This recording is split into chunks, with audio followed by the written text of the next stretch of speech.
আল্লাহ সবার শেষে যাকে জান্নাতে পাঠাবে, বেহেশতের তাসনিম নদীর পানি দিয়ে তারে গোসল দেওয়ানো হবে। ওই গোসল দেওয়ার পরে তার চেহারা 14 পূর্ণিমা রজনীর মতো উজ্জ্বল হয়ে যাবে। এই লোকের পরে আর কেউ জাহান্নাম থেকে জান্নাতে যেতে পারবে না। এই লোকের পরে কেউ জাহান্নাম থেকে আর কোনোদিন জান্নাতে যেতে পারবে না। জান্নাতে যাওয়ার পরে জান্নাতের দরজায় দাঁড়ায় বলবে, আল্লাহ আপনি আমার এমন একটা জান্নাতে পাঠাইলেন যে জান্নাতের মধ্যে কোনো জায়গা নাই, সব জান্নাতি দিয়ে ভরে গেছে। আমার রব, আমার আল্লাহ বললেন, বান্দা তোমাকে দুনিয়ার 10টা পৃথিবীর সমান একটা জান্নাত আমি তোমাকে দিয়ে দিলাম।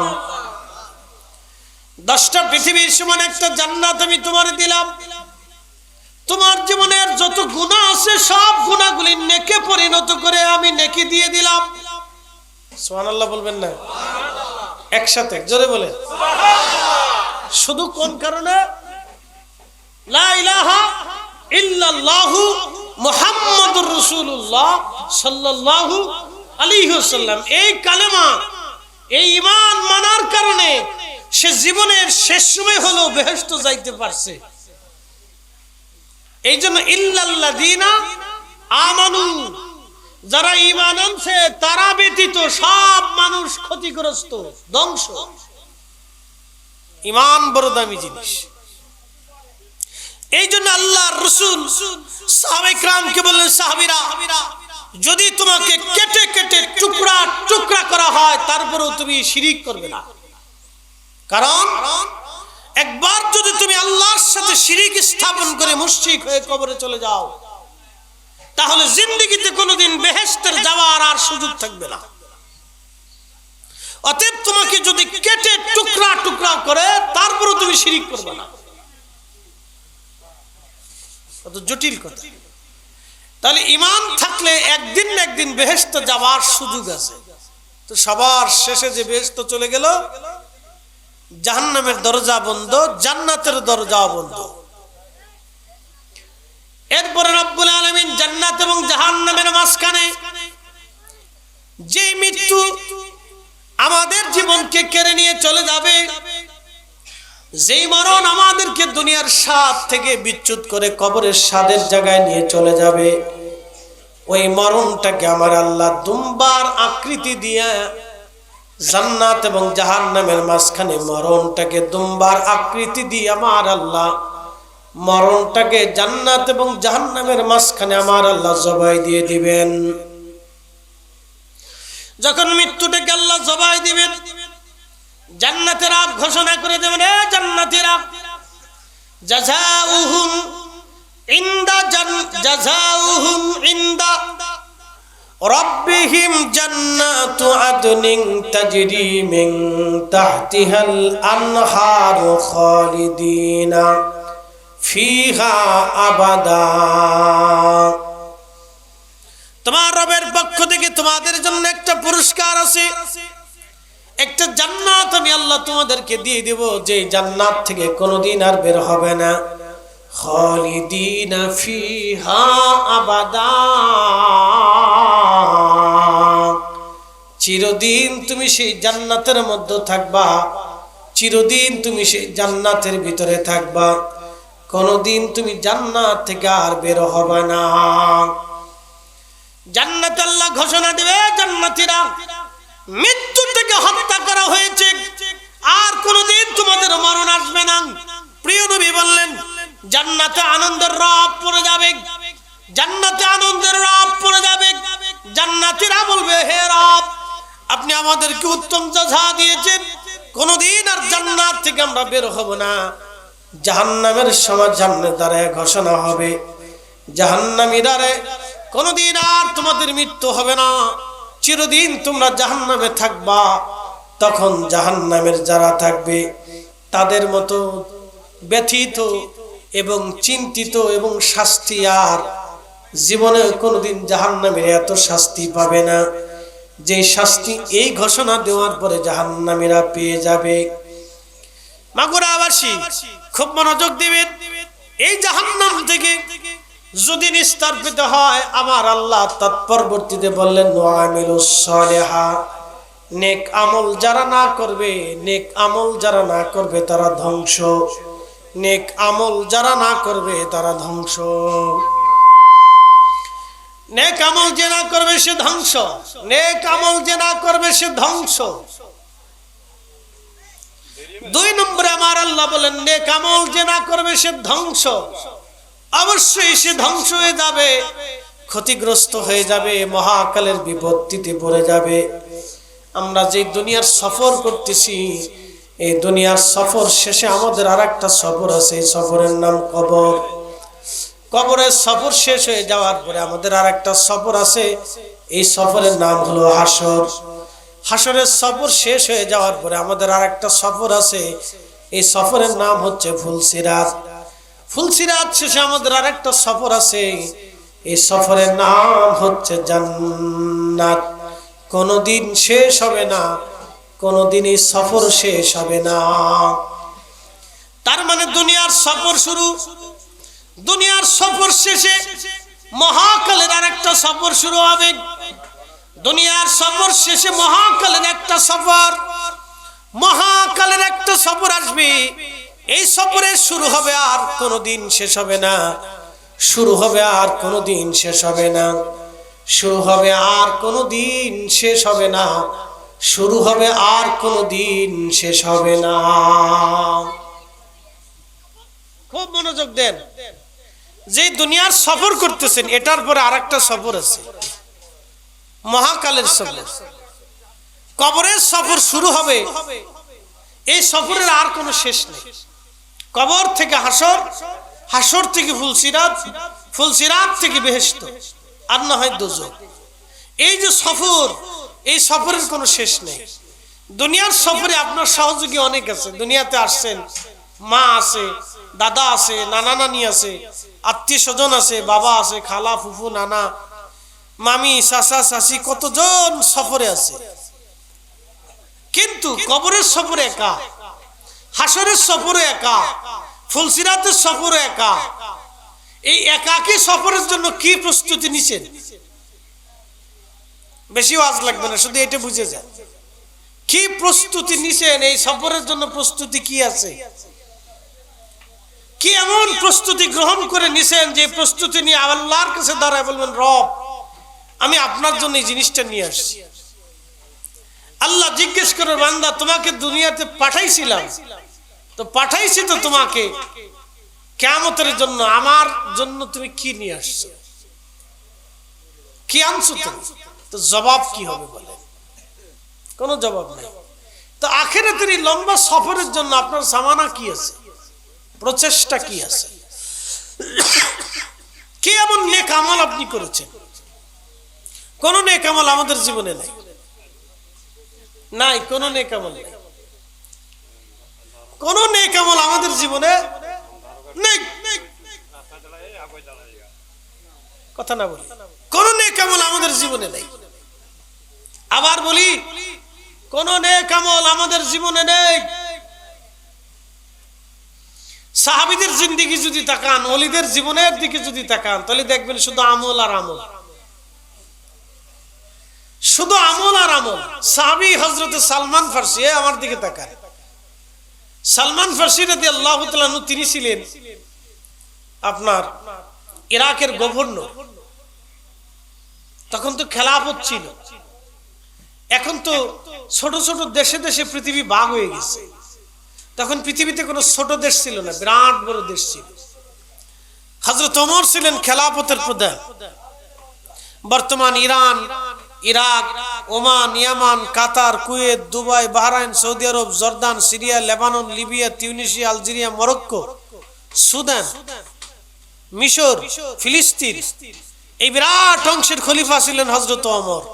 একসাথে বলবেন আল্লাহু আকবার, না আরো জোরে বলেন। তখন সব ছিল এক দেশ। সব কয় দেশ ছিল?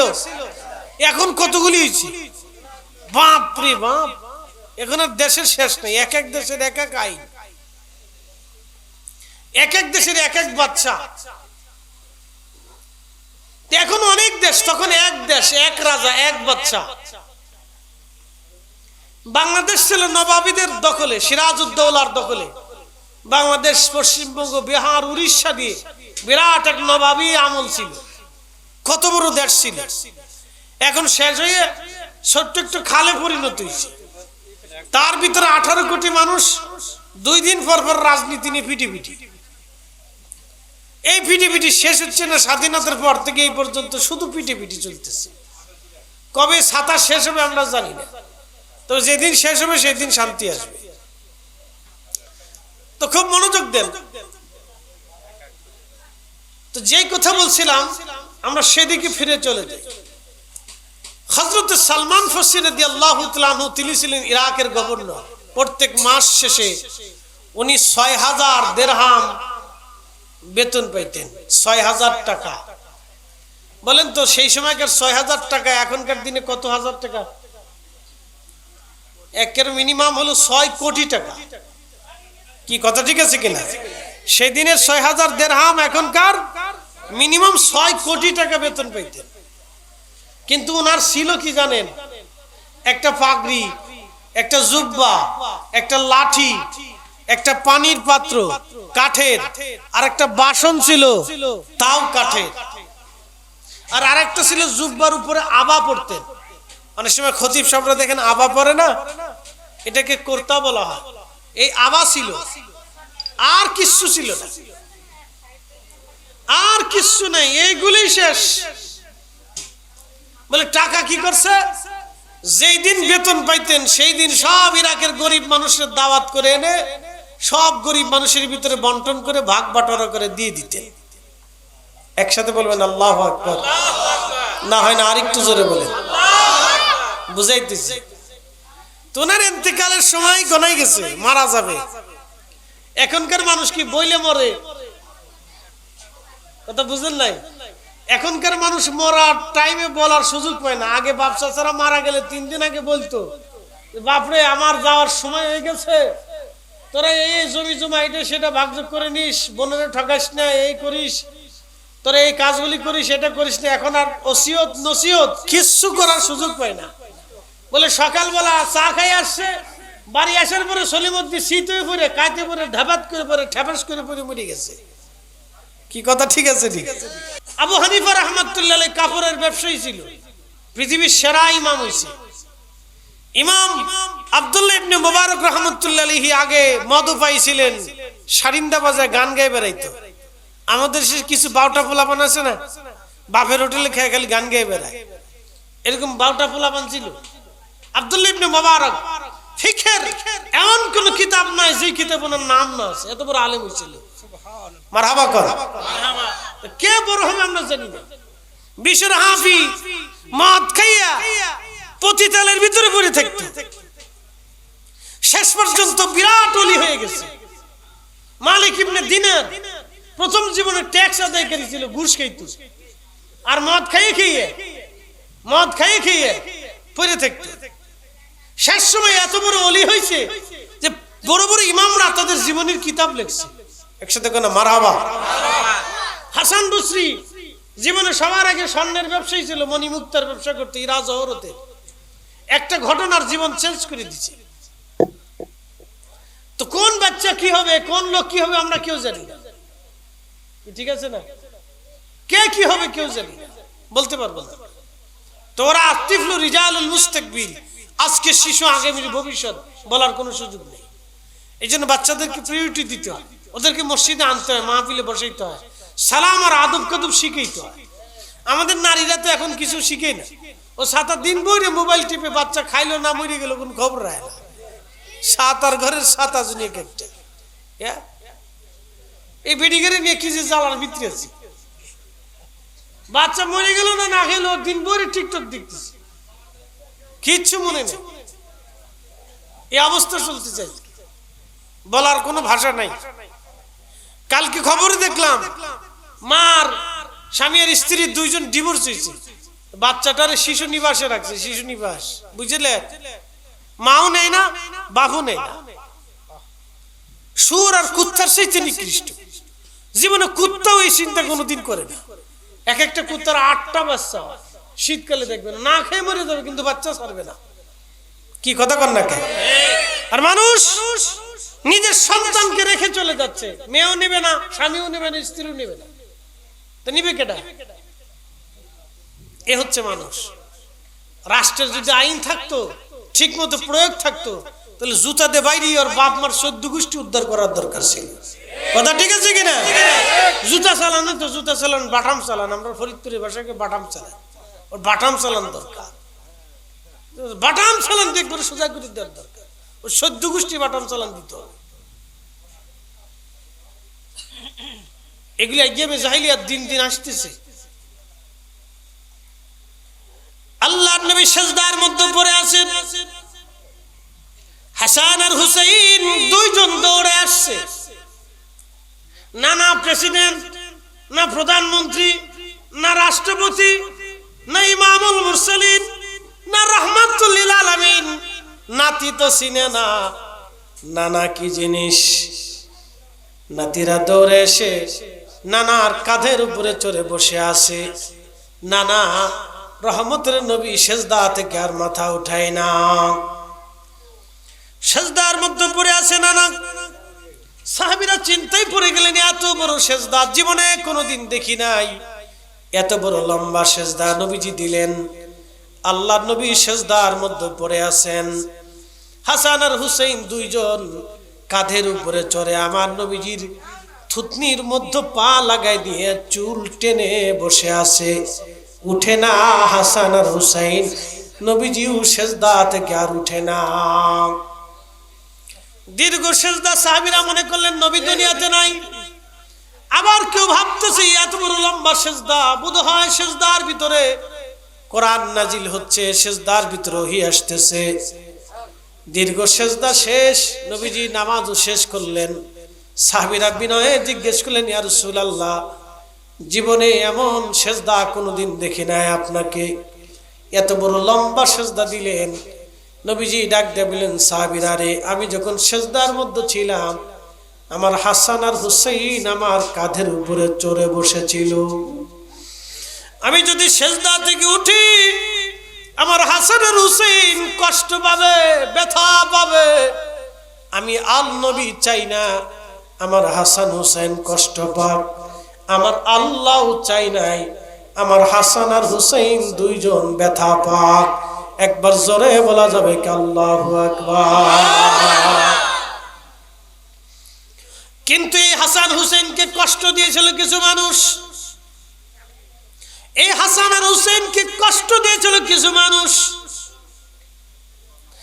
ইমাম হাসানকে বিষ পান করাইলেন,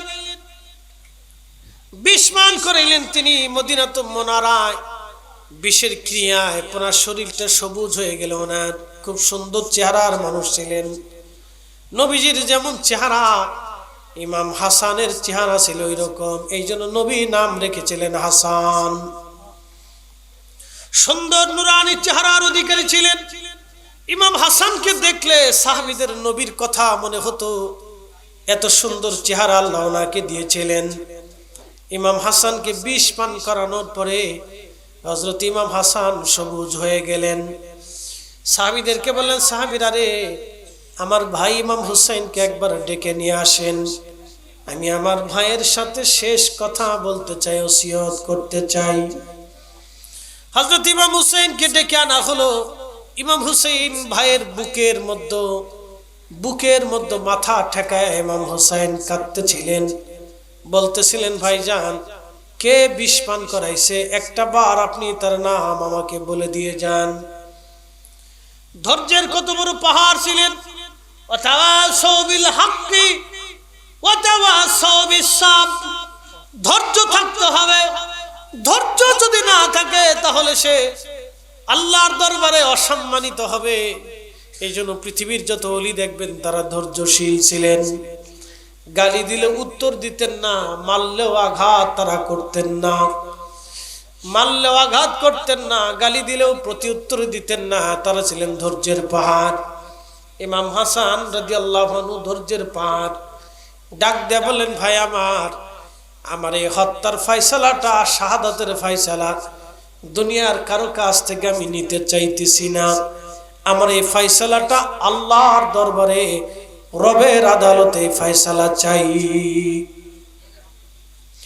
ভাই আমার, দুনিয়াতে ফয়সালা আমি নেব না, আল্লাহর আদালতের জন্য আমি এই ফয়সালা রেখে দিলাম।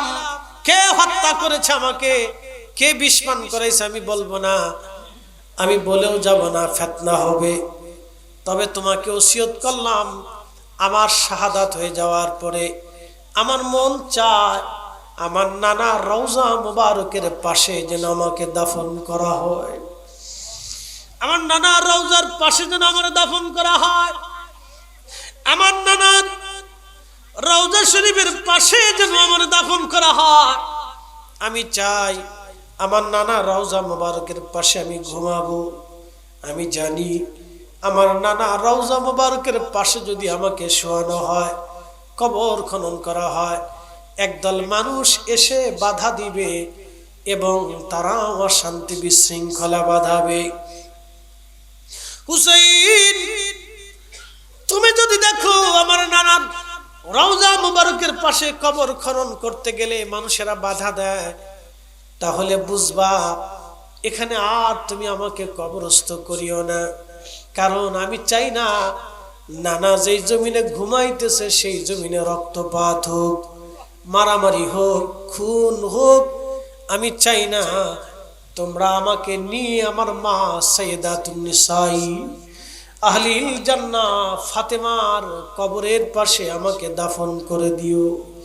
যদি মদিনায় যান, দেখবেন জান্নাতুল বাকিতে মা ফাতেমার রওজা শরীফের পাশে হযরত ইমাম হাসান রাদিয়াল্লাহু আনহুর রওজা আছে।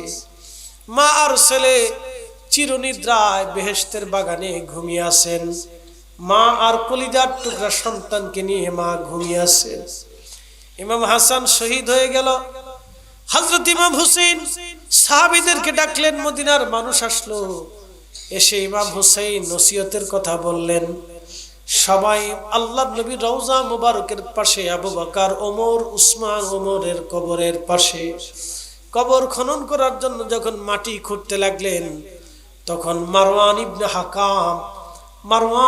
হাকাম জালিম, উমাইয়া খলিফার পাঁচটা কুকুর মারওয়ান ইবনে হাকাম জালিম এসে তলোয়ার বের করে বললেন, এখানে ইমাম হাসানের কবর দেওয়া যাবে না,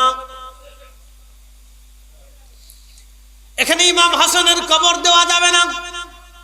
যদি কবর দিতে হয় তাহলে আমাদের রক্তের উপর দিয়ে কবর দিতে হবে। হযরত ইমাম হুসাইন তলোয়ার টেনে বের করলেন।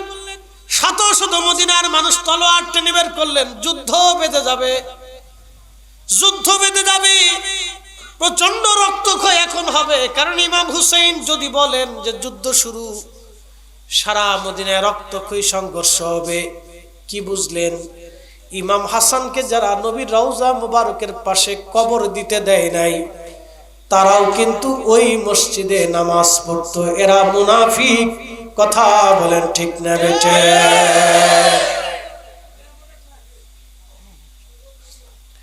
এরা মুনাফিক, এরা মুনাফিক, এরা মুনাফিক। অথচ এরা মসজিদে নববীতে নামাজ পড়তো। মারওয়ান ইবনে হাকাম তার দলবল সহ অস্ত্র শস্ত্র নিয়ে দাঁড়িয়ে গেল। নবীর রওজার পাশে ইমাম হাসানকে আমরা কবর দিতে দেব না। ইমাম হুসাইন তলোয়ার টেনে বের করলেন।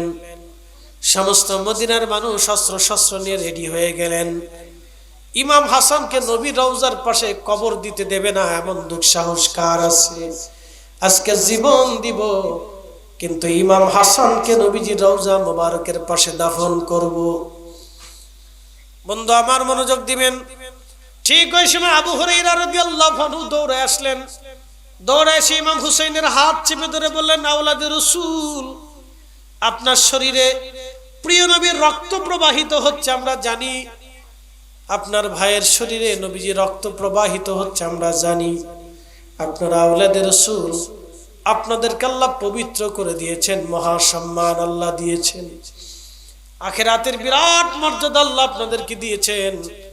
আপনাদের দুই ভাইকে আল্লাহ রাব্বুল আলামিন সাইয়্যিদা শাবাবি আহলিল জান্নাহ, দুনিয়ার যত যুবকরা জান্নাতে যাবে সব যুবকদের সর্দার আল্লাহ আপনাদেরকে বানিয়ে দিয়েছেন।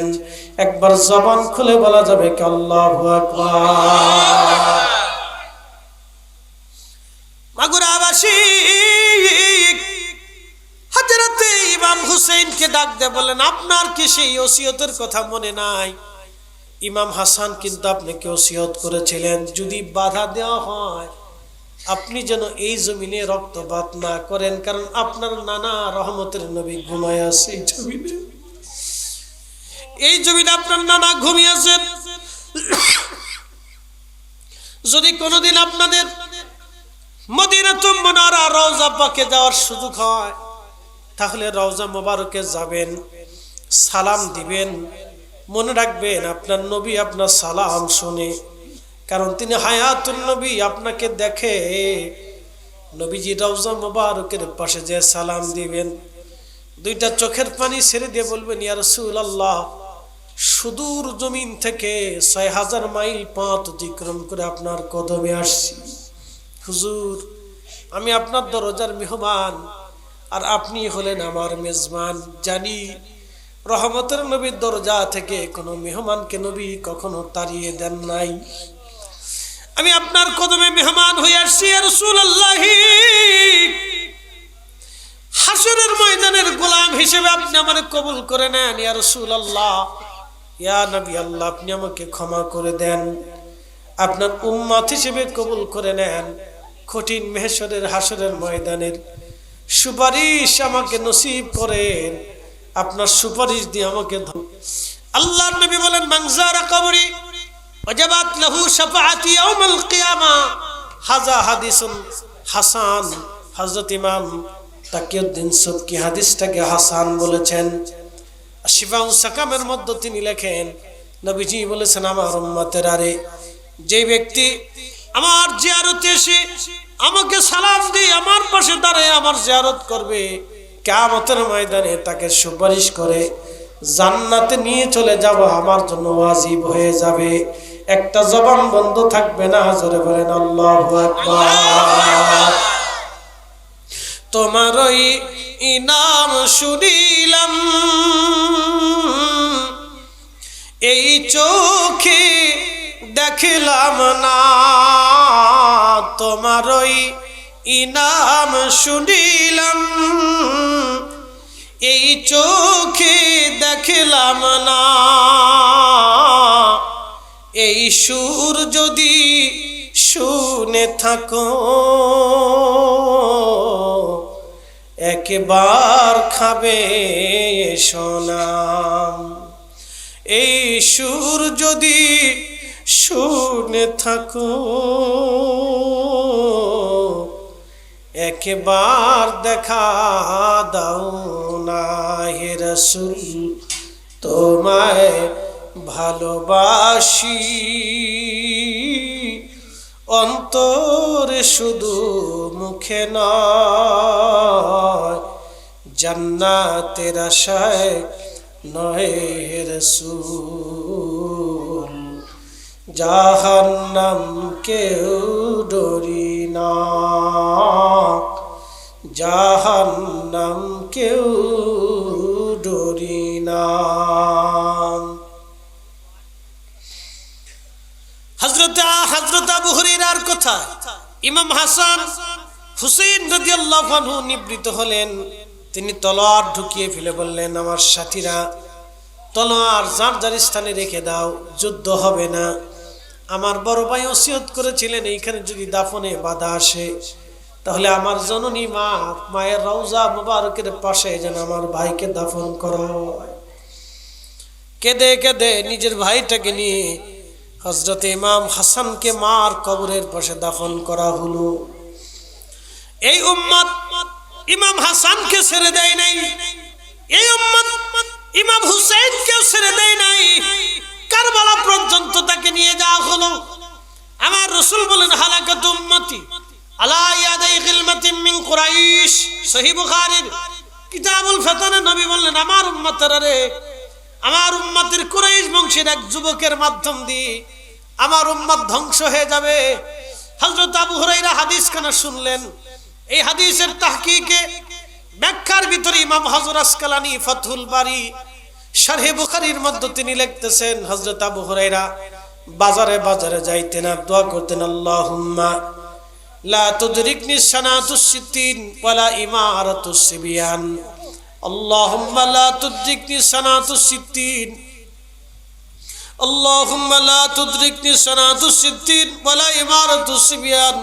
আল্লাহ 60 হিজরির যুবকের শাসন থেকে তুমি আমাকে বাঁচাও। আল্লাহ 60 হিজরির যুবকের শাসন থেকে তুমি আমাকে বাঁচাও। আবু হুরায়রার দোয়া নবীজির ভবিষ্যৎবাণী থেকে ইমাম হযরত আসকালানী লিখলেন 59 হিজরিতে আবু হুরায়রা ইন্তেকাল করেছেন। আর 60 হিজরিতে ক্ষমতায় বসলো ইয়াজিদ, 60 হিজরিতে ক্ষমতায় বসলো ইয়াজিদ, 60 হিজরিতে ক্ষমতায় বসলো ইয়াজিদ। আর ওই 60 হিজরিতে ইন্তেকাল করলো, শহীদ হলো ইমাম হুসাইন।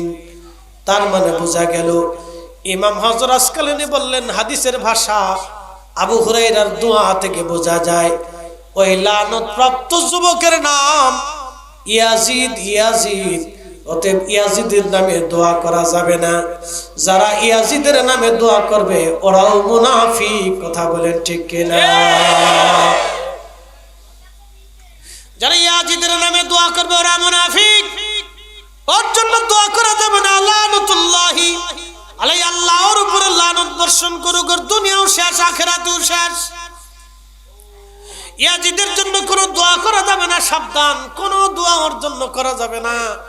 কেউ যদি ইয়াজিদের জন্য দোয়া করে তাহলে বুঝবেন আসমানের নিচে জমিনের উপরও নিকৃষ্ট শয়তান, নিকৃষ্ট জীব, কুকুরের চাইতেও নিকৃষ্ট, শুয়োরের চাইতেও নিকৃষ্ট। ইয়াজিদের জন্য দোয়া করা যাবে না, তার প্রশংসাও করা যাবে না, তার গুণ কীর্তন করা যাবে না, কারণ সে সর্বনিকৃষ্ট পৃথিবীর একটা মুনাফিক।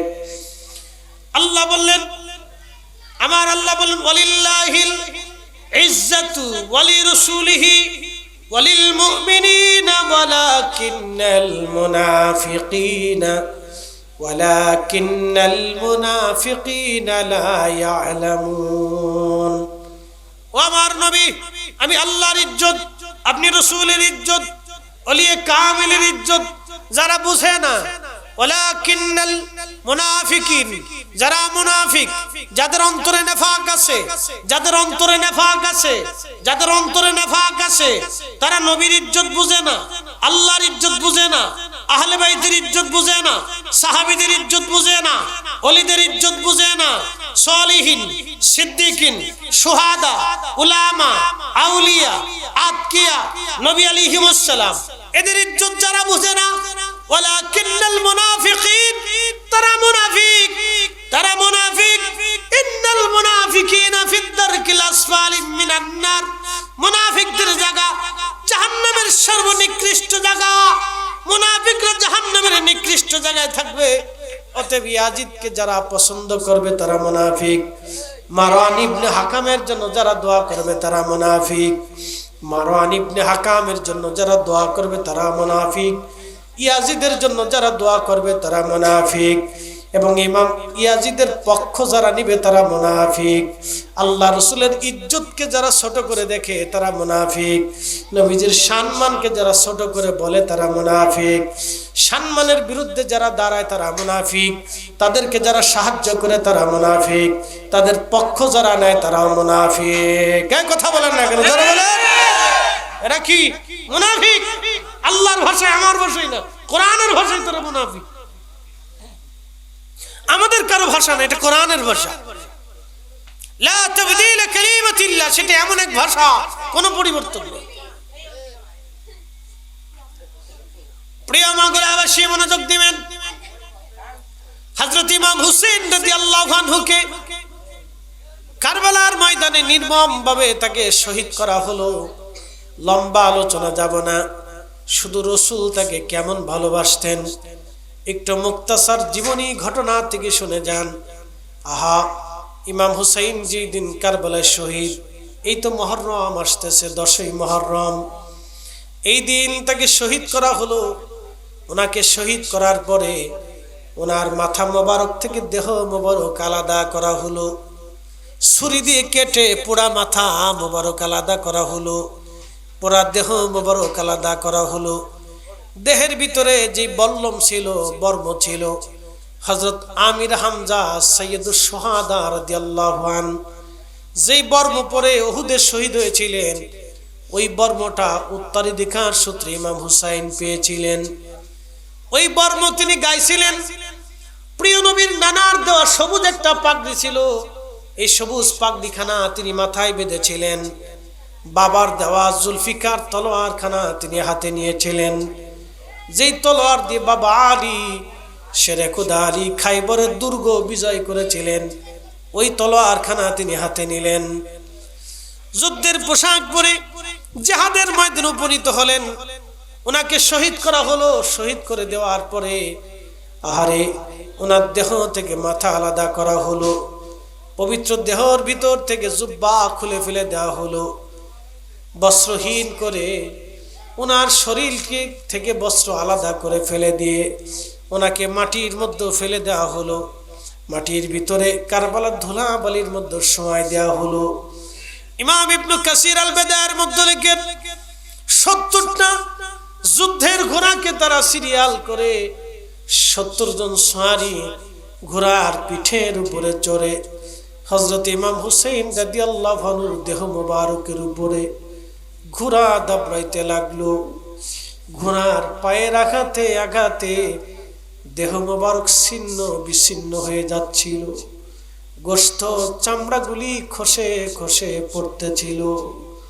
হযরত যায়েনব বিনতে ফাতেমার কলিজার টুকরা মেয়ে যায়েনব, ইমাম হুসাইনের ছোট বোন, তাবু থেকে দৌড়াইয়া ভাইয়ের লাশের মোবারকের পাশে দাঁড়াইয়া মদিনা শরীফের দিকে তিনি তাকায় কাঁদতেছিলেন।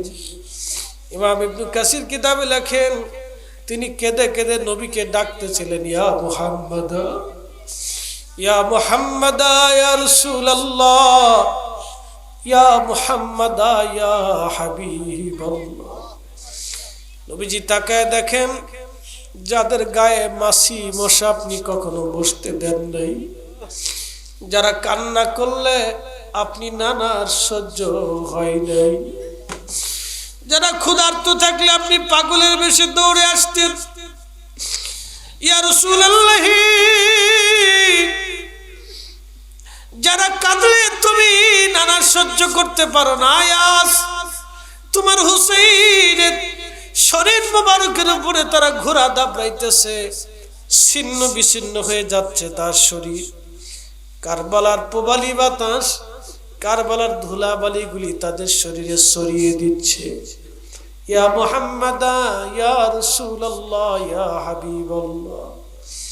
এইভাবে তিনি কারবালায় দাঁড়ায় দাঁড়ায় নবীকে ডাকতেছিলেন। ঠিক এই সময় হযরতে আব্দুল্লাহ ইবনে আব্বাস রাদিয়াল্লাহু আনহু, যিনি এই উম্মতের শ্রেষ্ঠ মুফাসসির ছিলেন, নবীজির আপন চাচাতো ভাই, ওনার মাজার শরীফ যদি হজে যান তো তায়েফে গেলে পাবেন। তায়েফে কোনো হাজে গেলে ওনার মাজার শরীফ জিয়ারত করে তারপরে আসে। তিনি আব্দুল্লাহ ইবনে আব্বাস কাবা শরীফের সাথে হেলান দিয়ে ঘুমাইতেছিলেন। ঘুমানোর সময় তিনি স্বপ্ন দেখলেন নবীজির হাত মুবারকের ভিতরে রক্ত দেখা যাইতেছে, নবীজির চোখ মুবারক বেয়ে বেয়ে পানি পড়তেছে, নবীজির দাড়ি মুবারক ভিজে ভিজে পানি পড়তেছে, আল্লাহর নবীজির চুল দাড়ি মুবারক এলোমেলো হয়ে আছে, জুব্বা মুবারকে ধুলা বালি গুলি লেগে আছে। নবীজি কেঁদে কেঁদে হাতে রক্ত নিয়ে দৌড়ায় দৌড়ায় কিবলা কাবা শরীফের দিকে আসতেছে। স্বপ্নের ভিতরে ইবনে আব্বাস ডাকতে বলেন, ইয়া রাসূলুল্লাহ, জীবনে কোনোদিন আপনাকে এইভাবে কাঁদতে দেখি নাই, আপনার হাত মুবারকে রক্ত কেন দেখা যায়? নবীজি আপনার হাত মুবারকে কেন রক্ত, চুল দাড়ি মুবারক কেন এলোমেলো দেখা যায়? আপনার জুব্বা মুবারকে ধুলাবালি, চোখ বেয়ে বেয়ে পানি পড়ে, এইভাবে কোনোদিন আপনাকে কাঁদতে দেখি নাই ইয়া রাসূলুল্লাহ। আল্লাহর নবী বলতেন, মান রাআনি ফিল মানামি ফাকাদ রাআল হক, যে স্বপ্ন আমারে দেখলো সে বাস্তবাবী নবীকে দেখছে। কারণ স্বপ্নে আমি নবী নিজে বাস্তবে আসি, আমি নবী আসি,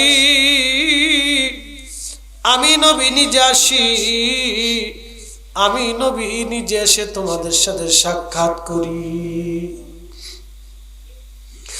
তোমার ওই পাওয়ার আশায় মন ছুটে যায় মদিনায়, এ আশিকে দিদার দাও না, আর দূরে থাকিও না। এ আশিকে দিদার দাও না, আর দূরে থাকিও না। হে রাসূল তোমায় ভালোবাসি, অন্তরে শুধু মুখে নয়, জান্নাতের আশায় নয় হে রাসূল, জাহান্নাম কেউ ডরি না। আল্লাহর নবী ডাকতে বলেন, ইবনে আব্বাস তুমি তাড়াতাড়ি মক্কায় খবর দাও, আমি কারবালায় ছিলাম, আমার হুসাইন কারবালায় শহীদ। আমি আমার হুসাইনের শাহাদাতের সময়, আমি আমার হুসাইনের শাহাদাতের সময় আমি আমার হুসাইনের পাশেই ছিলাম। আমি তার রক্ত নিয়ে আল্লাহর আদালতে যাইতেছি। ইবনে আব্বাস রে কারবালায় খবর দাও, আমাদের হুসাইন আর নাই, কারবালায় শহীদ হয়ে গেছে। এই সংবাদ শোনার পরে ইবনে আব্বাস রাদিয়াল্লাহু আনহু আর ঘুম ভেঙে গেল। রইসুল মুফাসসিরিন আব্দুল্লাহ ইবনে আব্বাস কাঁদতে লাগলেন, কারণ নবীর স্বপ্ন তো কখনো মিথ্যা হয় না, নবীর স্বপ্ন কখনো মিথ্যা হয় না। উনি কেঁদে কেঁদে হয়রান, পাগলের বেশে কারবালার মধ্যে, পাগলের বেশে মক্কার অলিগলি দিয়ে দৌড়ায় আর বলে, মক্কাবাসী শুনছ গো, আমাদের হুসাইন কারবালার ময়দানে শহীদ হয়ে গেছে, আমাদের হুসাইন আর নাই, আমাদের হুসাইন আজকে কারবালায় শহীদ, আজকে 10ই মুহররমে আমাদের হুসাইন শহীদ হয়ে গেছে। এই কথা শুনিয়ে তামাম কারবালা মক্কার মানুষ পাগল পাড়া হয়ে বের হয়ে আসছে। হাজার হাজার মক্কাবাসী কাবার সামনে জড়ো হয়ে গেল। ইবনে আব্বাস তুমি বলো সংবাদ কোথা থেকে পাইছো?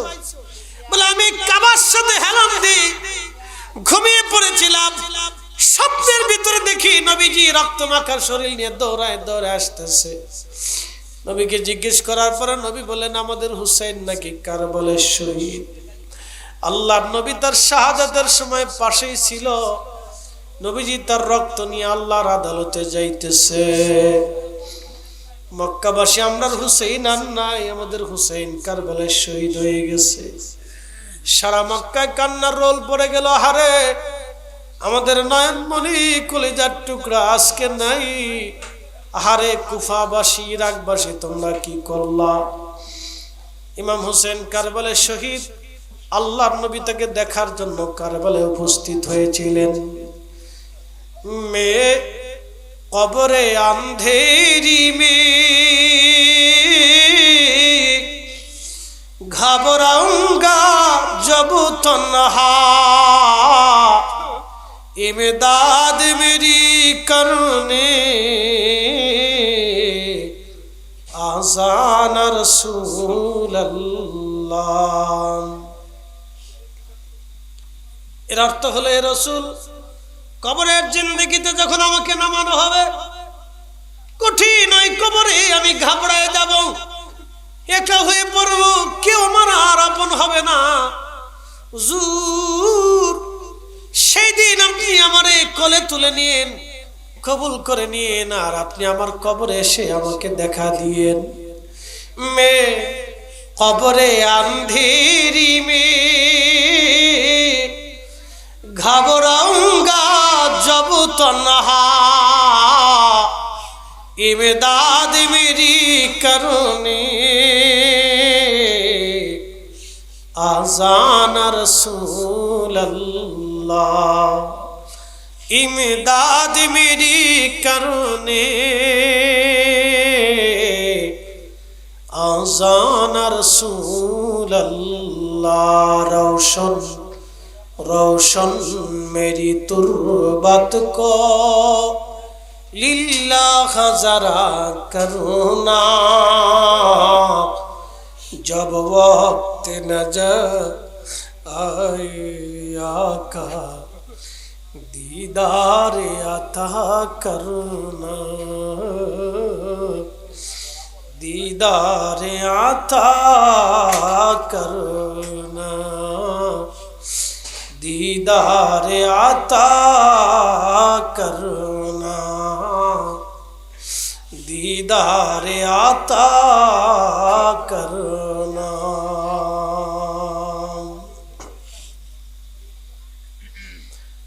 प्रिय माগুরাবাসী ওয়াতাবাসু বিল হক হকের উপরে থাকতে যাইয়া ইমাম হুসাইন নিজে শহীদ হয়েছেন, নিজের কলিজার টুকরা সন্তানদেরকে শহীদ করেছেন। পানিবিহীন তৃষ্ণায় কাতর হয়ে নিজের সন্তানরা চোখের সামনে শহীদ হয়েছে, নিজে তৃষ্ণা নিয়ে শহীদ হয়েছেন। তারপর মিথ্যার সামনে মাথা নত করেন নাই, তারপর মিথ্যার সামনে কোনোদিন মাথা নত করেন নাই। আল্লাহ বলেন ওয়াতাওয়াসাউ বিল হাক্কি ওয়াতাওয়াসাউ বিস-সাবর, যারা হকের উপরে দায়েম এবং কায়েম থাকে। মিথ্যা সাক্ষী দিবেন না, মিথ্যা বলবেন না, মিথ্যা তোহমত দিবেন না, অন্যায় করবেন না, অন্যায়কে প্রশ্রয় দিবেন না, জুলুম করবেন না, জুলুমের পক্ষ নেবেন না, কারো ক্ষতি করবেন না, কারো সম্পদ মেরে খাবেন না, কারো হক নষ্ট করবেন না, প্রতিবেশীর হক মারবেন না, আত্মীয়র হক মারবেন না, বাবা মার হক নষ্ট করবেন না, সন্তানের হক নষ্ট করবেন না, আত্মীয় স্বজনের হক নষ্ট করবেন না। ওয়াতাওয়াসাউ বিল হক, রব্বুল আলামিন বললেন ইন্নাল্লাহা ইয়া'মুরু বিল আদল, আমি রব্বুল আলামিন নিশ্চয় তোমাদেরকে হুকুম দিলাম দুনিয়াতে তোমরা ন্যায় করবা, অন্যায় করবা না, ন্যায় করবা, অন্যায় করবা না, ন্যায় করবা, অন্যায় করবা না, ন্যায় কাজ করবা, অন্যায় কাজ করবা না, ন্যায়ের পক্ষ নিবা, সত্যের পক্ষ নিবা, সত্য কথা বলবা, সত্য সাক্ষী দিবা, সত্যের উপরে দায়েম কায়েম থাকবা। ইমাম হুসাইনের দিকে যদি আপনি তাকান, নিজের জীবন নিজের সন্তান সব কুরবানি করেছিলেন, কিন্তু মিথ্যার সামনে মাথা নত করেন নাই। ওয়াতাওয়াসাউ বিল হাক্কি ওয়াতাওয়াসাউ বিস-সাবর, সবর করেছিলেন, ধৈর্য ধরেছিলেন, কিন্তু অধৈর্য তারা কোনোদিন হন নাই। এই জন্য চারটে বস্তু যদি কারো থাকে নিঃসন্দেহে সে জান্নাতি।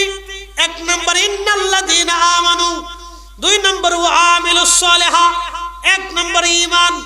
ঈমান ঈমান আনতে হবে ওলিদের মতো, ঈমান আনতে হবে ইমামদের মতো, ঈমান আনতে হবে সাহাবীদের মতো, ঈমান আনতে হবে আহলে বাইতের মতো, ঈমান আনতে হবে শহীদদের মতো, ঈমান আনতে হবে আউলিয়া আতকিয়াদের মতো। ওলিরা যে ঈমানে, যে ইয়াকিনে, যে বিশ্বাসে কবরে ঘুমাইছে, ওই বিশ্বাস ও ইয়াকিন হলো বাস্তব ঈমান।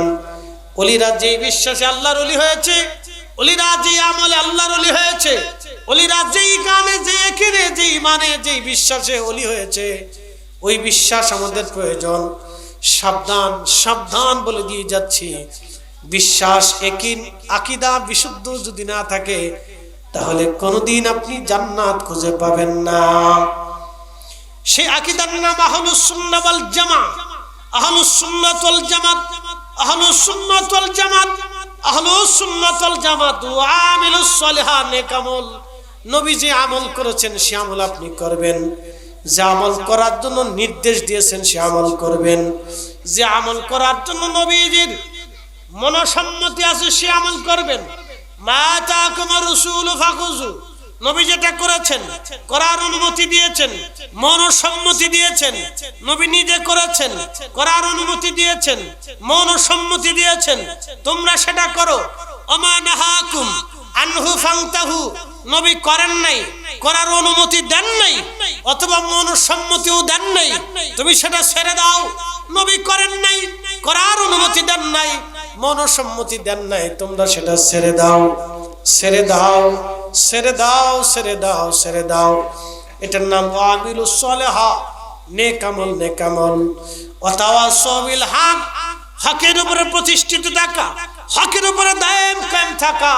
ওয়াতাওয়াসাউ বিল হক্কি ওয়াতাওয়াসাউ বিস সবর, এবং ধৈর্যের জন্য পরামর্শ দেওয়া, সদ উপদেশ দেওয়া।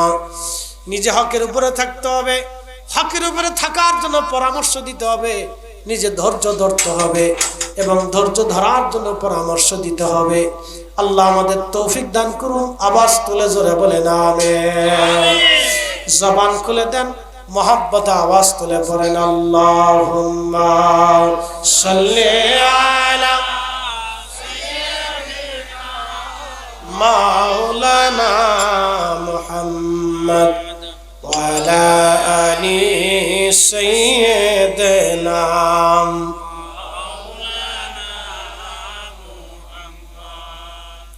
তোমারই পাবার আশায় মন ছুটে যায় মদিনায়। মারহাবা কর, মদিনা যাওয়ার আশা আসেনি? যেমনি কর, আশা আসেনি? মান যারা কবরি ওয়াজাবাত লাহু শাফাআতি, আয় হাদিস যদি কেউ বুঝতো তো হামাগুড়ি দিয়ে হলো যেত। প্রিয় নবীর রওজা মোবারকের পাশে দাঁড়ায়া সালাম দেওয়া, ওনার সাথে কথা বলে আসা যদি উম্মত বুঝতো তো হামাগুড়ি দিয়ে হলেও যেত। আমাদের দেশে তো অনেক মিলাদ কিয়াম নিয়ে ঝগড়া করে, কিয়াম করলে বিরাট অপরাধ মনে করে থাকে।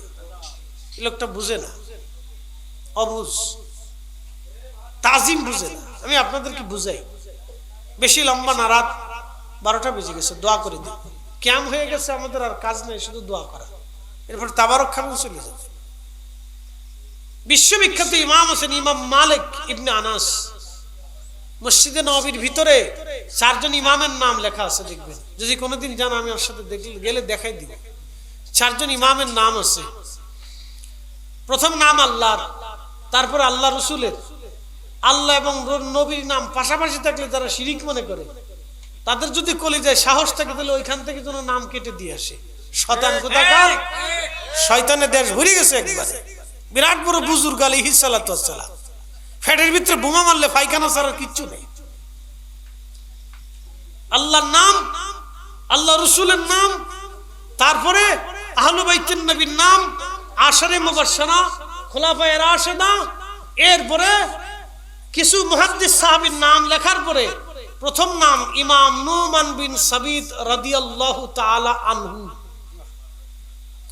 ইমাম আবু ইদ্রিস আশ-শাফিঈ রাদিয়াল্লাহু তাআলা আনহু। ইমাম মালিক ইবনে আনাস রাদিয়াল্লাহু তাআলা আনহু। ইমাম আহমদ ইবনে হাম্বল রাদিয়াল্লাহু তাআলা আনহু। এইভাবে 4 ইমামের নাম লেখা আছে। যারা মাযহাব মানে না, ও বুকাসন্ডিত, বুকাসন্ডিত বুঝে না তো, ও মনে করছে 3 ফাতা পড়ে আমি বিরাট বুজুর্গ আলাইহিস সালাতু ওয়াস সালাম হয়ে গেছি। ও 4 ইমামের নাক্ষরে নামের শেষে রাদিয়াল্লাহু তাআলা আনহু সহ মসজিদে নববীর ভিতরে লেখা। একসাথে বলবেন না মারহাবা? মারহাবা। 4 ইমামের নাম লেখা আছে রাদিয়াল্লাহু তাআলা আনহু সহ। বলদ মনে করছে বিরাট বুজুর্গ, বলে বলছে কেডা? ও মুফতি বাজে বলছে। মুফতি বাজ সাদা কি? হ্যাঁ মিয়া, ইমাম আবু হানিফা রাহমাতুল্লাহ জুতা যদি এক পাল্লায় দেন, মুফতি বাজ কেন? মুফতি বাজের 14 গোষ্ঠীর যদি আর এক পাল্লায় দেন, ওনার জুতার ওজনের সমান হবে না। বলে ইমাম আবু হানিফা কার ছাত্র জানেন? ওনার উস্তাদের নাম ইমাম ইব্রাহিম নখী, তার উস্তাদের নাম হযরত আব্দুল্লাহ ইবনে মাসউদ রাদিয়াল্লাহু আনহু, তার উস্তাদের নাম রাহমাতুল লিল আলামিন, তার উস্তাদের নাম রব্বুল আলামিন। বুঝেন নাই? জোরে বলেন না সুবহানাল্লাহ। সুবহানাল্লাহ। আল্লাহর ছাত্র নবী, জোরে বলেন আল্লাহর ছাত্রকে নবী। নবীজির ছাত্র হযরত আব্দুল্লাহ ইবনে মাসউদ রাদিয়াল্লাহু আনহু, এই উম্মতের সর্বশ্রেষ্ঠ মুফতি সাহাবী, সাহাবীদের মধ্যে মুফতি সাহাবী ছিলেন উনি, সর্বশ্রেষ্ঠ মুফতি। উনি ফতোয়া দিলে কোন সাহাবী ফতোয়া রদ করতেন না, এমনকি আবু বকর, ওমর, উসমান, আলী, তালহা, জুবাইর, আশারে মুবাশশারা খুলাফায়ে রাশিদার কোন সাহাবী উনার ফতোয়ায় আঙ্গুল ঘুরাইতেন না।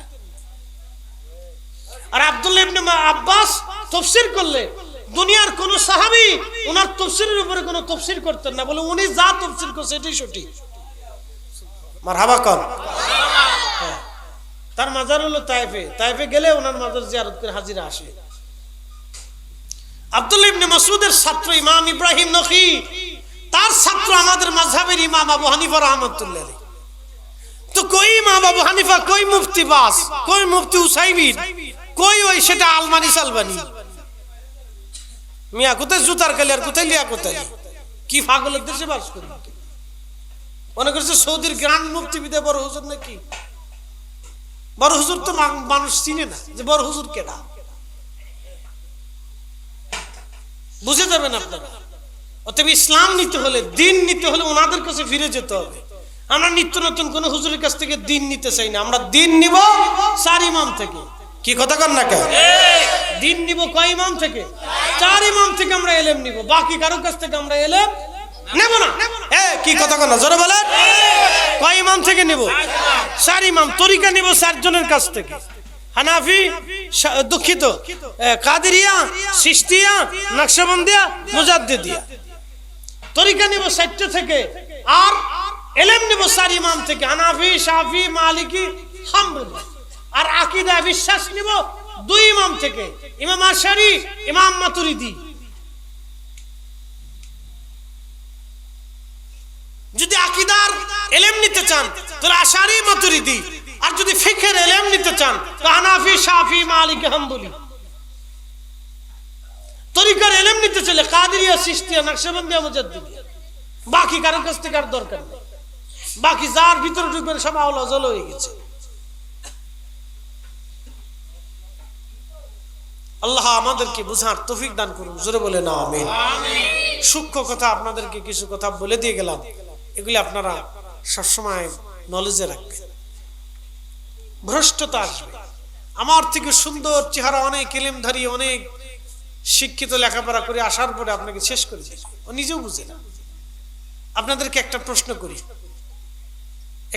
করি, জবাব দিবেন। ইমাম বুখারীর থেকে বড় মুহাদ্দিস আমাদের দেশে আছে? একসাথে বলে 10 লক্ষ হাদিস যার জানা ছিল। সুবহানাল্লাহ। কত লক্ষ? 10 লক্ষ হাদিস মুখস্থ ছিল, খালি জানা ছিল না, মুখস্থ ছিল। তো ওনার কত ইলম ছিল? উনি মাসলা না বুঝলে ফতোয়া দিতেন না। ওনার মতো এত বড় মুহাদ্দিস মাসলা সবসময় বুঝতেন না, নিজে ফতোয়া না দিয়ে লিখতেন ক্বালা ইমামুশ শাফিঈ। বুখারী শরীফের বহু জায়গায় লেখা আছে ক্বালা ইমামুশ শাফিঈ, ইমাম শাফি এই কথা লিখছেন। উনি নিজের সিদ্ধান্ত না দিয়ে শাফির উপরে চাপাই দিতেন। মারহাবা কর। এই জন্য আমরা যারা হানাফি আছি, আমরা কারো দিক না তাকাইয়া ইমাম আবু হানিফা রাহমাতুল্লাহ আলাইহি যেই দিকে দিয়েছেন আমরা সেই দিকেই মাসলা দিই। মনে রাখেন, এটা হচ্ছে ফিকহের মাসলা।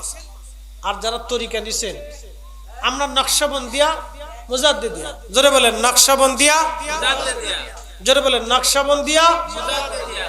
আমাদের দুই তরিকা একসাথে হইছে, দুই তরিকার সবক একসাথে চলতেছে, নকশবন্দিয়া, মুজাদ্দিদিয়া।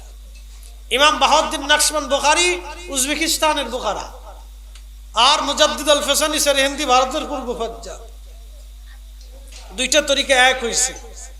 এই তরিকা আস্তে আস্তে আস্তে আস্তে Bangladesh, Bharat, Pakistan, Afghanistan, Uzbekistan, Tajikistan, Turkmenistan, Azerbaijan, Russia. এই শোনেন, শুনে যান। ওই যে Russia, Chechnya, Bosnia, Azerbaijan, Armenia, Turkmenistan, Turkestan, Afghanistan, এরপরে আপনার উজবেকিস্তান, এই সমস্ত দেশে কোন তরিকা চলে জানেননি? নকশবন্দিয়া। কোন তরিকা? জোরে বলেন। আফগানিস্তানের বহু আলেম নকশবন্দিয়া, বহু আলেম, বহু যোদ্ধা নকশবন্দিয়া। রাশিয়া, উজবেকিস্তান, তাজিকিস্তান একসময় যারা দিন প্রতিষ্ঠিত করছিলেন তারা নকশবন্দিয়া। এখনো দেশের বড় বড় ওলামা, তুরস্কের ভিতরে বড় বড় আলেমরা নকশবন্দিয়া। কামাল আতাতুর্ক পাশা যখন কমিউনিস্ট শাসন দিয়ে পুরা তুরস্ককে একবারে সেকুলার বানাইয়া, নাস্তিক বানাইয়া, কাফের বানাই দিল, সেই সময় তুরস্কের ইসলামকে ধরে রাখছিল জানেন নকশবন্দিয়ারা। আমি তরিকার নাম শুনলে নাক ছিটকে পড়ে, কে বেদাত। আরে ছাতা, তুই বেদাতের বুঝো কি মিয়া? তোমার দিয়ে কিসের ইসলাম হয়েছে? কি ইসলামের ছাতার উপকার করছো তুমি? খালি ফরের বাড়ি খাইয়ে ঘুমাইছো, ফরের বাড়ি খাইছো আর ফটো মারছো, এই তো কাম করছো, আর তো কিছু করতে পারো না। নকশবন্দিরা দিন ওই সময় ধরে রাখছে। একসাথে বলবেন আল্লাহু আকবার। এই ভারতীয় উপমহাদেশে ইসলাম বিদায় দিয়েছিল সম্রাট আকবর। ইসলামের সূর্য ডুবে যা ধরে রাখছে মুজাদ্দিদীরা। মুজাদ্দিদ আল ফেসানি সিরহিন্দি, ওই ইতিহাস তো পড়ে না, ইতিহাস তো ভুলে গেছে। আজকে আমার বানানো মসজিদে আইসে ধাক্কায় বুকের উপরে হাত বাঁধা সুন্নত, 8 টাকার তারাবি বানানো সুন্নত, মগার ঘরের মগা। তুমি 8 টাকা, তোমার তো মসজিদে থাকতো না যদি মুজাদ্দিদ আল ফেসানি মুজাদ্দিদ দিয়ে না আসতো। এই আল্লাহু আকবার জোরে বলেন। মসজিদে তো খাইতো না, তো নামাজ কই বাবা? আজকে ভারতে গরু কুরবানি করতে দিছে এই বছরে, আসতে কনকে এই জোরে বলেন দিছে, গরু কুরবানি করতে দিছে। সাহস থাকে তো যান কুরবানি করে দিয়েছেন, যান দেখেন পারেন কিনা। দিল্লির যান তো পারেন কিনা, দিল্লি মসজিদের সামনে যা দেখেন একটা গরু শোয়াইতে পারেন কিনা, যান, তাহলে বোঝা যাবেন আপনার ইমান কদ্দুর হইছে। খালি বাংলাদেশে মসজিদে এসে খালি বেদাতের ফতোয়া মারেন না।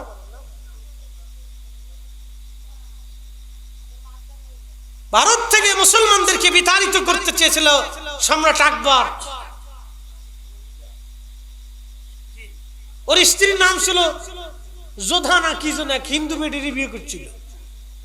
হিন্দু বেডি, মুসলমান বেডি, সব বেডিদের লেবরা সেওলা করে জগা খিচুড়ি বানাইয়া এই সম্রাট একটা ধর্ম বানাইছিল দিন ইলাহি। দিন ইলাহি বানাইয়া নামাজ, রোজা, জিকির, ফিকির, গরু কুরবানি, মসজিদ, মাদ্রাসা সব বন্ধ করে দিচ্ছে। সম্রাট একবার রুল জারি করলো, কেউ যদি গরু কুরবানি দেয় তাহলে তাকে জবাই করা হবে, কেউ যদি মসজিদে আজান দেয় তাহলে তাকে জবাই করা হবে, কেউ যদি মাদ্রাসায় পড়াইতে যায় তাহলে তারা জব করা হবে। কি হইল? ইসলাম শেষ। ওই সময় মুজাদ্দিদিয়া তরিকার ইমাম শাইখ আহমদ সিরহিন্দি রাহমাতুল্লাহ আলাইহি মাথা উঁচু করে দাঁড়ায় বললেন, বেটা তোমার এই বানানো ধর্ম আল্লাহর জমিনে চলবে না। একা লড়াই করেছিলেন, একা। এই জোরে বলেন আল্লাহু আকবার। না বললে কিপটিমি হবে, আরো জোরে বলেন আল্লাহু আকবার। লড়াই করছিলেন কয়জনে? একা একা একা। আল্লাহ ওনাকে দিয়ে ডুবন্ত সূর্যকে আবার তুলে ধরেছিলেন। তুই মুজাদ্দিদের নাম শুনলে সিটকিনি দিয়ে বেদাত। ওই সময় যে বেদাত বলতেছ ওর 14 গোষ্ঠীর খবর ছিল না। ইতিহাস ভুলে গেছে। ইতিহাস মানুষের সামনে উত্থাপন করে না, ওনার জীবনী উত্থাপন করে না যে ইসলাম কারে দিয়ে পেয়েছে। আপনি এখন এসে মসজিদে বেদাত চিনলেন, দেন মসজিদে তো খুঁজে পাইতেন। কি আরামে মহা উৎসবে গরু কুরবানি দিচ্ছেন। এত সহজ গরু কুরবানি। ভারতে জানকে কুরবানি দিয়ে আসে, দেখেন একটা জবাই দিতে পারেন কিনা। যদি চান তো উজবেকিস্তানে যান, যদি চান তো ইউরোপের কোন দেশে যায় গরু শোয়াইতে পারেন কিনা দেখেন, প্রকাশ্যে একটা গরু জবাই দিতে পারেন কিনা দেখেন, চেষ্টা করে দেখেন। এত সহজ ইসলাম। ইসলাম ওলিদেরকে দিয়ে জিন্দা হয়েছে। আমি মালদ্বীপে গেছি, একদিনে একসাথে শেখ ইব্রাহিম ইস্কান্দারি রহিমাহুল্লাহর হাত ধরে আজ থেকে 400 বছর আগে মুসলমান হয়েছে একদিনে বৌদ্ধরা। মালয়েশিয়ার মালাক্কা সাগরের ভিতরে ছোট্ট একটা দ্বীপে হুজুর মহিউদ্দিন আব্দুল কাদের জিলানী রাহমাতুল্লাহর ছেলে কলিজার টুকরা হযরত শেখ সুলতানুল আরিফিন ইসমাইল বুগদাদি আল হাসানি আওলাদ রাসূল ঘুমিয়ে আছেন। ওইখানে কালেমার দাওয়াত দিয়ে ঘুমাই দিচ্ছে। ইসলাম এত সহজ পাইছে না? ভুটানের থিম্পুতে রাজধানীতে ছোট্ট একখানে হযরতে মহান আল্লাহর ওলি ঘুমিয়ে আছেন। সিঙ্গাপুরে একজন আওলাদ রাসূলের মাজার আছে, কালেমার দাওয়াত দিয়ে ঘুমিয়ে আছে। পৃথিবীর যেখানে ওলি গেছে ইসলাম আল্লাহ সেখানে পাঠিয়েছে। একসাথে বলবেন মারহাবা। না হয় না আরো জোরে বলেন আপনি এসে মিলাদ বন্ধ করার জন্য। আমি মালয়েশিয়ার দ্বীপের ভিতরে হুজুর গাউসে পাকের আওলাদের মাজারের মসজিদে মিলাদ পড়তে দেখছি ইমাম সাহেব। হ্যাঁ, নামাজ শেষ করে সুন্নত পড়ে মিলাদে দাঁড়ায় গেছে। ইয়া নবী সালাম। আমি ভাবছিলাম এর কি রে, বাংলাদেশটা কি? না, এটা তো মালয়েশিয়া। আমি বাঙালি হুজুরা দি মিলাদ নিয়ে ঝগড়া করে, এখন মালয়েশিয়া এসে মিলাদ করতেছে। সাগরের ভিতরে মিলাদ হইতেছে। আল্লাহু আকবার জোরে বলে। না হয় না আরো জোরে বলেন, জোরে। আপনি বাংলাদেশ থেকে কয়টা বন্ধ করবেন? মালয়েশিয়া যা বন্ধ করতে পারেন কিনা চেষ্টা করে দেখেন। কিয়ামত পর্যন্ত টাইম দিলা জানকে বাটাম চালান দিয়ে বাংলাদেশে পাঠাই দিবেন। হ্যাঁ, এমন বাটাম চালান দিবে না যে বাটাম চালানের কোনো বাপ মা নাই। হ্যাঁ, বাংলাদেশে পাঠাই দিবে, চলে যান কে। বাদ দেন।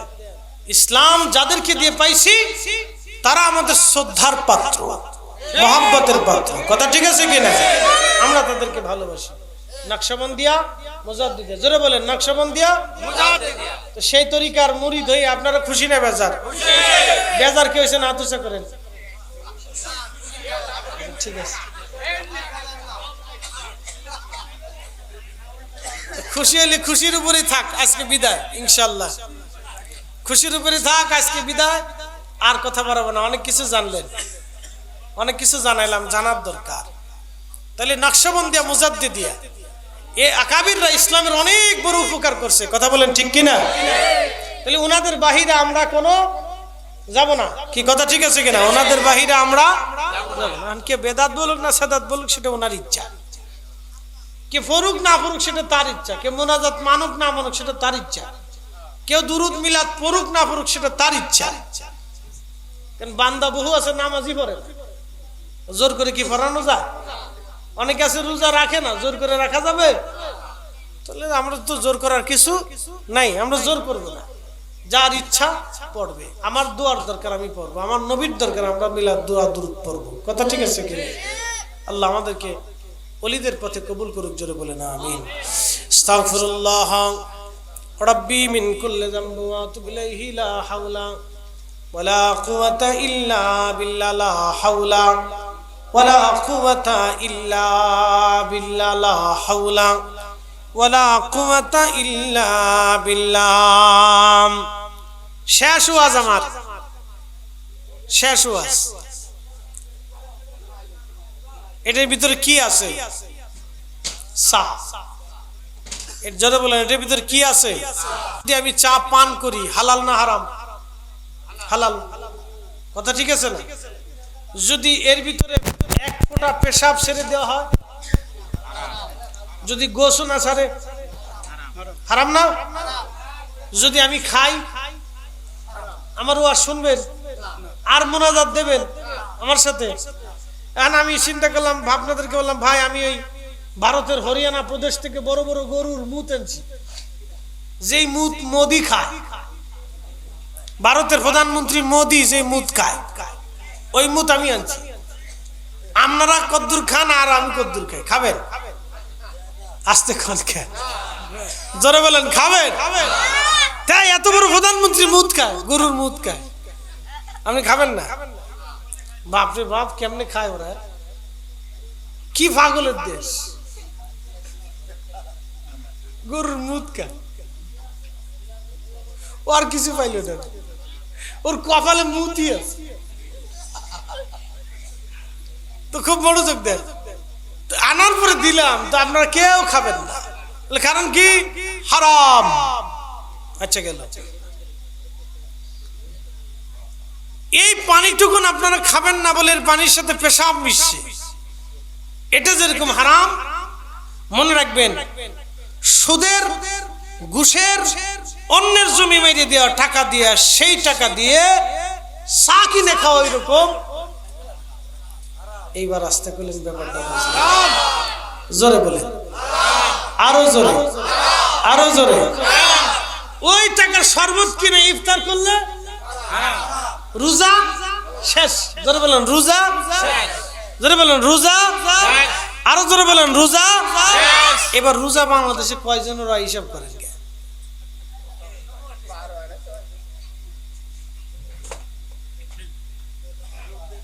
এই জন্য বেদাতের ফতোয়া না দিয়ে, বেদাতের ফতোয়া না দিয়ে আগে এইগুলোরে বাঁচাইতে হবে। এটা বাঁচাইতে হবে, এটা বাঁচাইতে হবে, খাদ্য বাঁচাইতে হবে। 200 কোটি মুসলমান